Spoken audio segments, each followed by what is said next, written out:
because they're not tracking it the way we're tracking it. They're looking at, first of all, you've got two numbers on there that they look at. Cases pretty much forever, going back to when they started, and then cases within the last 30 days.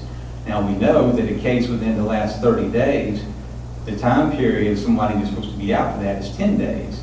So if it's to start a 30-day period, the person had it 10 days, they're back, it still shows up on there for another 20 days. So I'm not sure, like Dr. Caparo said, with the math and the numbers, I think you can read what you want and draw whatever conclusions you choose from it.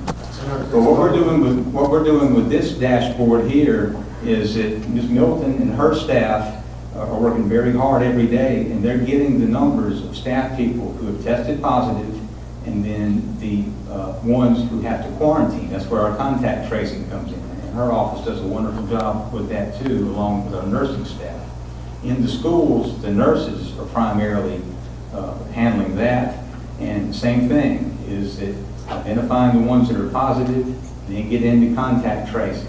And that's not only during the school day, that includes like sports activities and stuff too, if a case comes up there, in buses.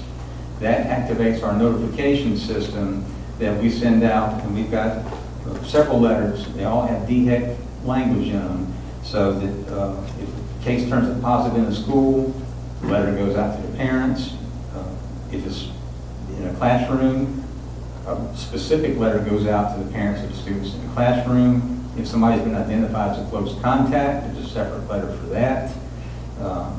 There's a staff notification letter that goes out, and that goes out anywhere. If somebody gets in this building, there's a staff letter that goes out. And then if it happens to be on a bus, say for instance it was a bus driver, then there's a letter that goes out to parents of people who rode that bus. So then what will happen going forward is that each school day we'll go back, and as we get new reports, we'll update that data on there so that parents and staff members and anybody who's interested can go on there and maybe have something a little more specific to work with.